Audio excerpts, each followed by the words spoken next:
What I'll show you really briefly here is just a simple way to search the database. It's broken up into three different components. We have, well, four different components. There's the web application that you can see here, which kind of ties the other three components together for the viewer. So we have a GIS component, which is the spatial data of where sites are located and where inventories are located within the state.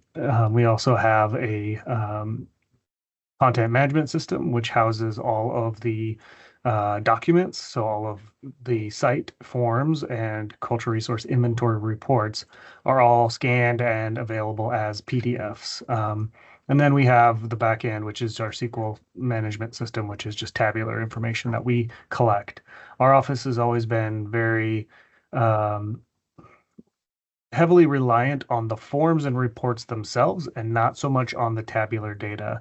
And that was because the state, our office, and the University of Montana, back in when they used to manage the site records up until 2010, didn't want to do a lot of data entry. They didn't want to type in tabular data constantly.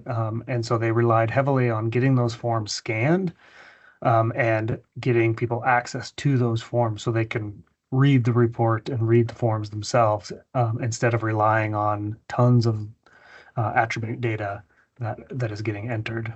So the database itself can be searched in many different ways. You can use obviously just it's a basic GIS map where you can scroll into a specific location. I can scroll into Missoula County where you guys are located to the university. Um, Zoom in just like any map. You can see your base map layers over here on the right-hand side. Gives you kind of land ownership records of who owns what lands. Aerial photography, we have 3 years worth of aerial photography in this map, and then a topographic map, which is the standard for kind of 106 related work. Topographic maps are what has always been used and continues to be used. A quick and easy way is just to turn on site layers. These are all GIS layers, what shows the location of each of those properties in whichever location you're looking at. The tabular information that is collected, one of the tabular pieces of information or attributes has always been collected is the township range section, which is that, legal location that USGS kind of went through the United States and gave everything their own township, every state their own township range sections. Makes it very easy to get to a, 640 acre piece of land, which is a section, and then pinpoint things from there. So our database has always used that, although GIS is kind of replacing that.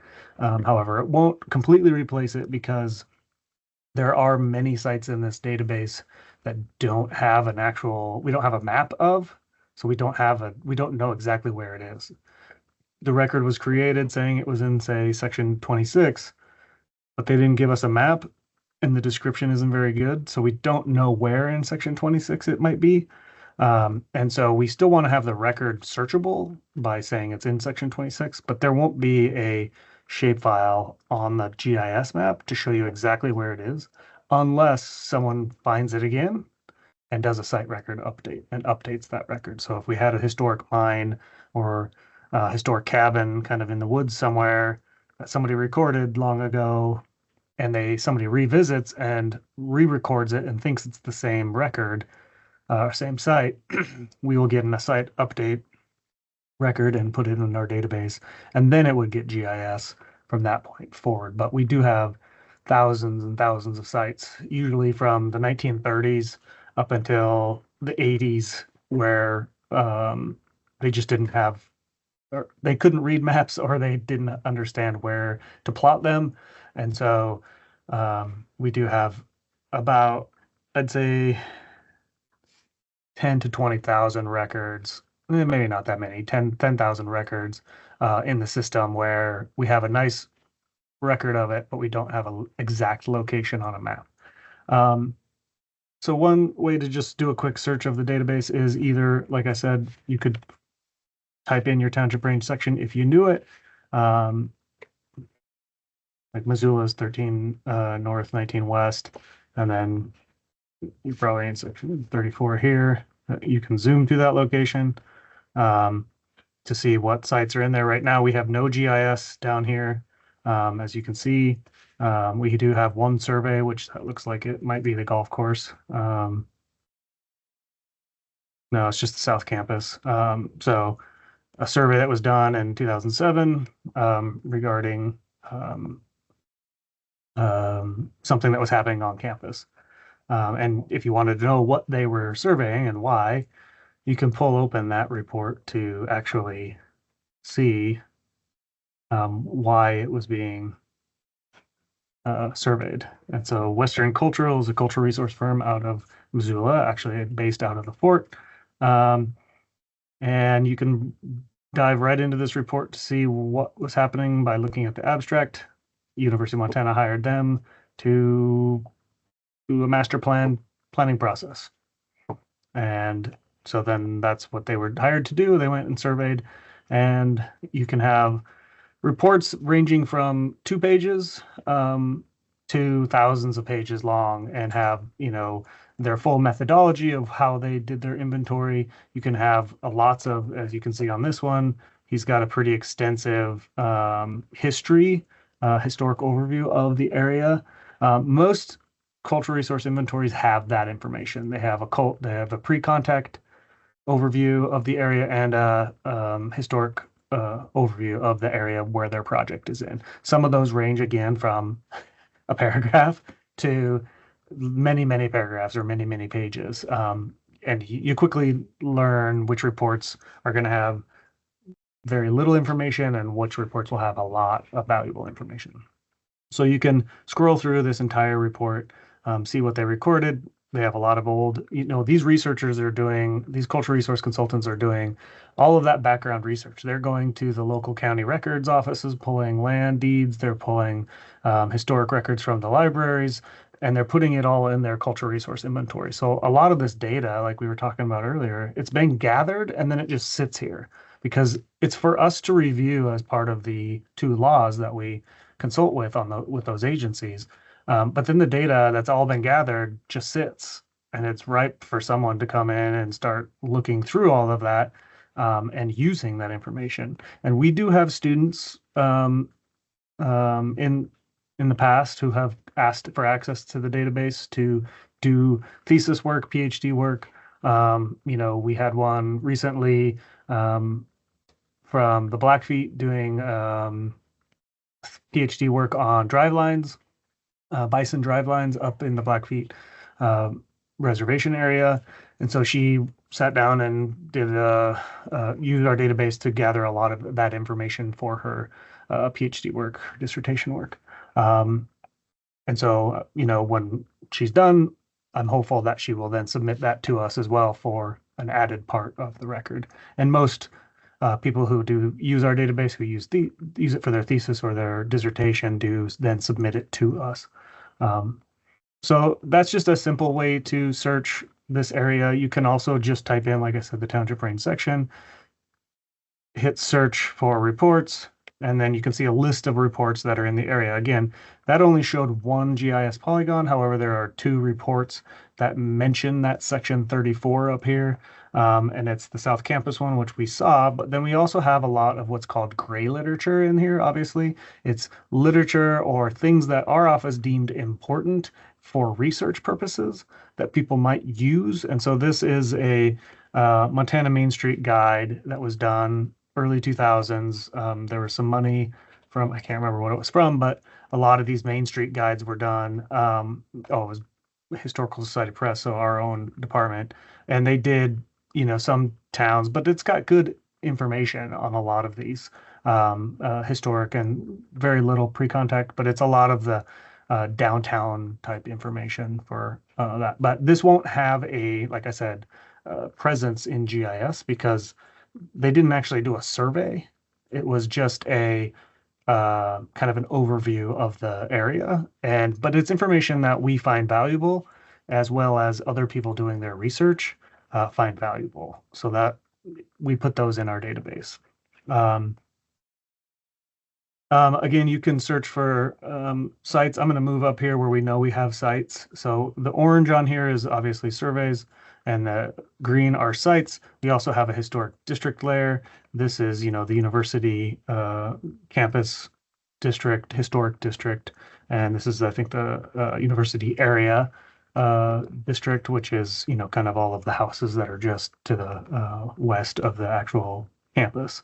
Um, but you can pull up individual site records to see what that home or resource is. So if I change this to actually read whatever section we're in now, it'll give you a printout or a list of all of the properties that are in there that you can just scroll through. Because again, this is pulling from our tabular data. This is just GIS data. So this tabular list could be bigger if we don't have an actual location. We don't know exactly where that location of that property is.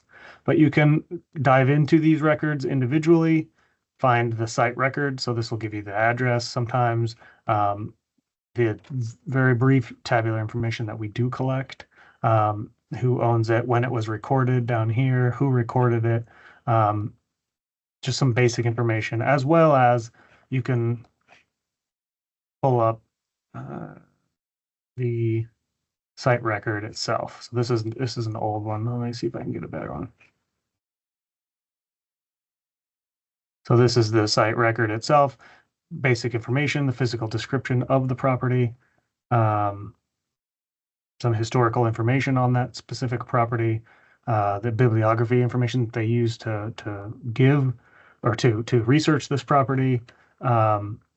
And then this is an old one. You might find some of these. These are not great photos, and that's because of the time frame when it was done. Also, you can also see here, for those who know, this was a fax.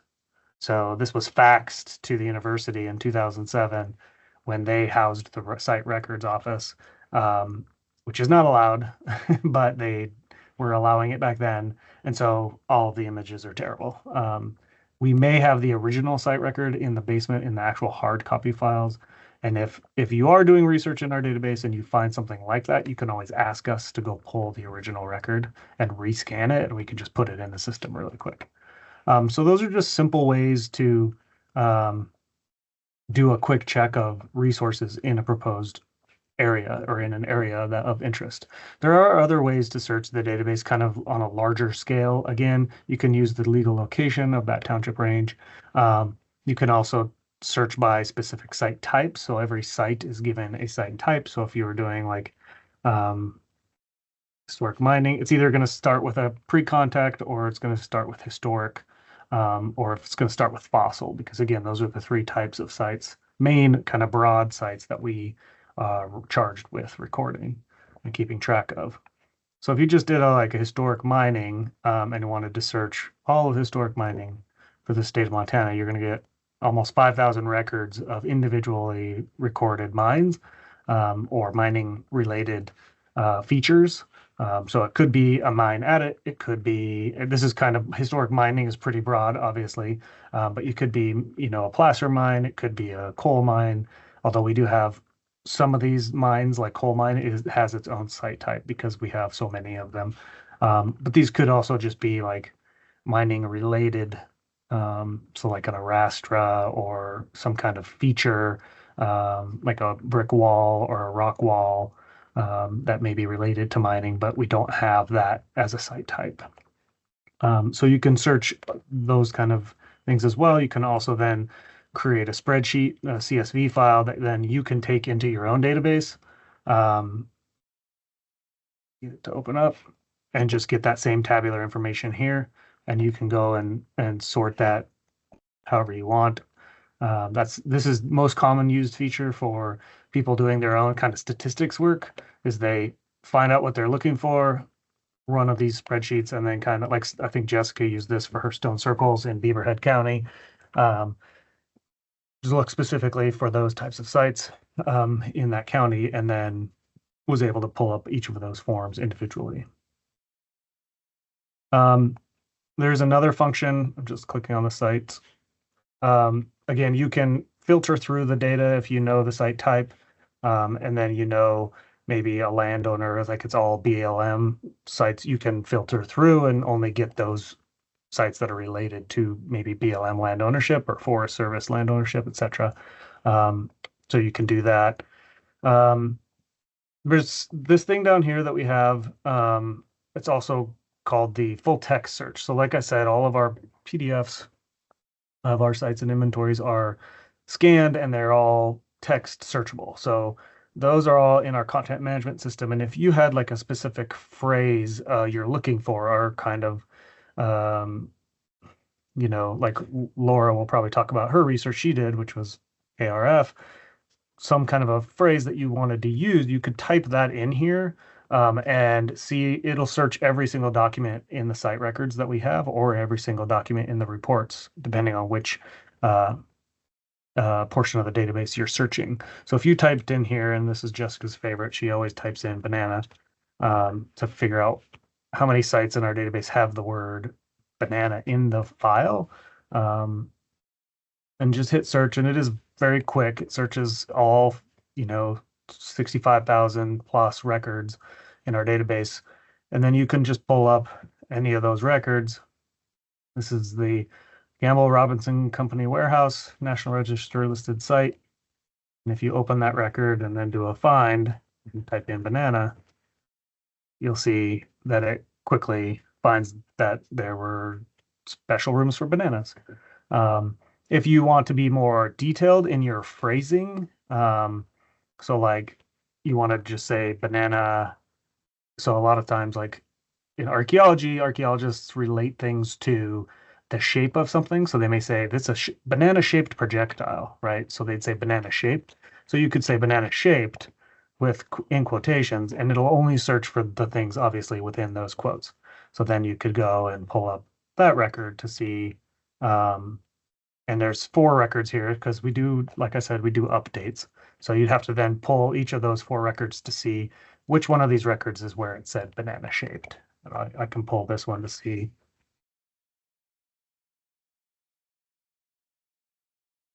And it wasn't this record. It says nothing comes up, but it could be one of the other ones. So you can do that. Not that one either. So it's one of the other ones, but I don't want to keep going through those. But you can use that, and that's kind of taken the place of what used to be used in most databases called keywords. And whoever in our office was reviewing the product would then have to develop keywords based on what they read.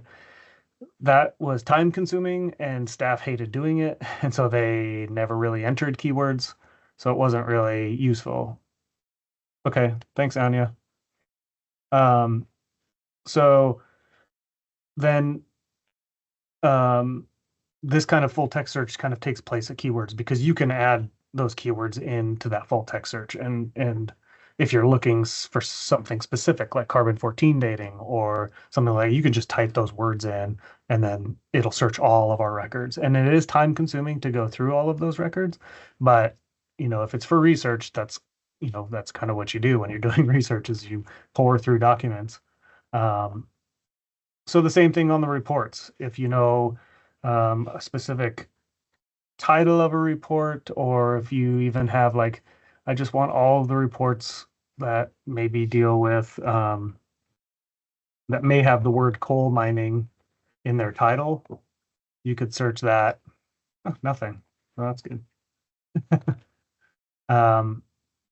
So coal mine was more specific. You can see that all of those have coal mines in the title. That's not super useful. The full text search is more useful in the reports, I think, than anything else. However, if you were a very specific county that you were only interested in, you could just search by all the reports. These are those cultural resource inventories for that county. So again, you're going to look and you'll get all of the reports for that county, which is quite extensive. So I would recommend always filtering down to try and get more specific.